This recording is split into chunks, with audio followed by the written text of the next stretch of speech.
Thanks, Andy. Let's take a look at the way they line up today for Heat 1 of the AMSCAR over 15 laps. Mark Scape on pole with a 49.88.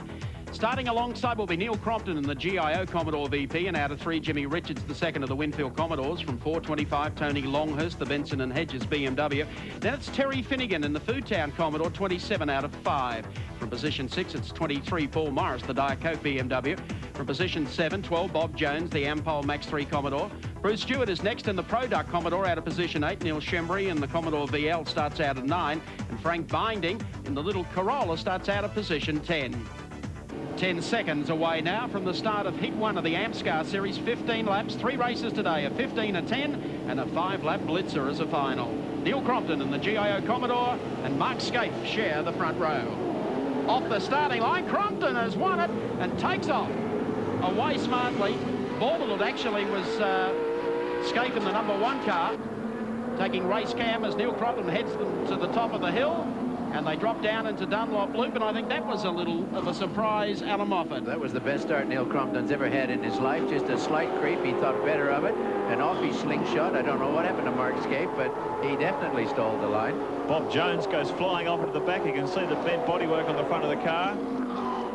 Took off to the scenery on that first hectic lap through. But look at Neil Crompton. He's opened about a 50 or 60 metre gap on the Winfield cars as they come through the first time.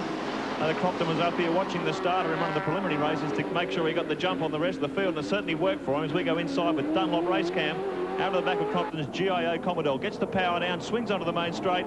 Fabulous start for the GIO team in this opening round of the AMSCAR. Well, Scape definitely had his worries off the start, but obviously with a pole time of 49.88, he has the potential to whistle around Amaroo faster than anybody's ever been seen here, and he's got himself into gear now on the bumper of GIO. Well, Crompton and Wally Storing are doing great. Keep in mind, this GIO car's a pretty old nails. The car used by Bob Forbes a number of seasons ago.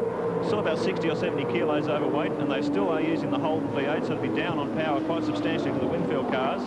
But it just shows the difference you can make, Alan, when you get a good chassis man aboard and you get the right ingredients. I'm really looking forward to the new GIO car. As Scape has a look down the inside. He better be careful doing that. Crompton's not going to move over there for him.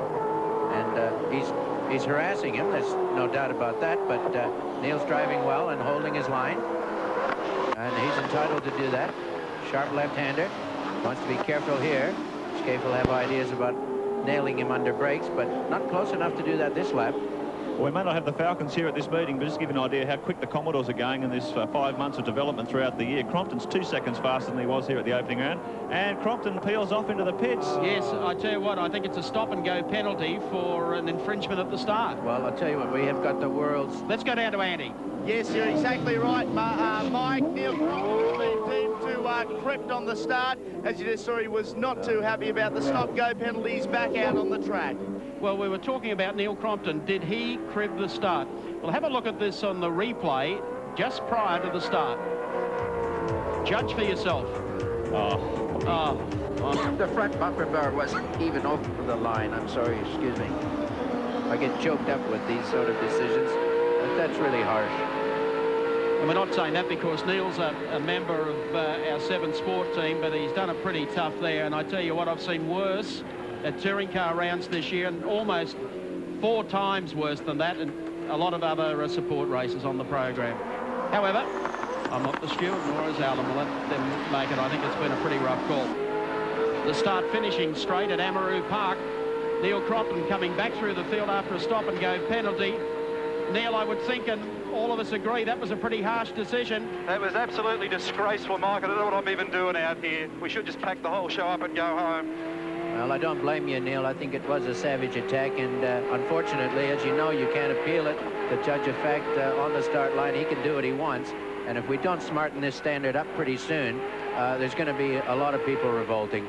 Well, that's right. Well, they're revolting people, so what can I say? I mean, I'm trying not to blow my cool here and say things I shouldn't say. I'm trying to get on with the job, but I know when I jump a start, Alan, I'm sure you know the feeling. Exactly. The light turned green, I started the motor car. The fact that the rest of them were asleep is not my problem. Okay, Mark Scape, car number 1, continues to lead teammate Jimmy Richards as they haul down to the right-hander at the lake. Beautifully presented cars here, Mark. They red and white, never a hard card, never a hard color to put up with. Keep in mind, Tony Longhurst has just overtaken Mark Scaife's teammate up to second position. Here she is, honking him through. Here is Terry Finnegan making his run down on the inside. Always a strong performer. So too the Ashby-Reed combination, the Lansvale Smash Repairs car. Look at him! Under brakes and around he goes. That was a harsh move. The two privateers have gone off. He's back on again. Mark Scaife exits the left-hander, heads down to the lake for the final time. Tony Longhurst still sits in second spot, and Jimmy Richards is third. Whether Longhurst has conserved tyres and will be a danger in the remaining two heats, we'll wait and see. Last corner coming up at the moment, and it will be Mark Scaife and the #1 Winfield Commodore coming up to score his first win at Amaroo Park Raceway in the AMSCAR Series this year. Tony Longhurst finishes in second spot, and third place across the line a long way back was Jimmy Richards, and right on his bumper was Terry Finnegan. Let's check them out for you now on the Shell race score. Mark Scaife, the winner of the race. Tony Longhurst second, Jimmy Richards third, Finnegan in fourth place, and Paul Morris and the Diet Coke BMW rounded out the 5. And we'll be back at Amaroo Park in just a moment.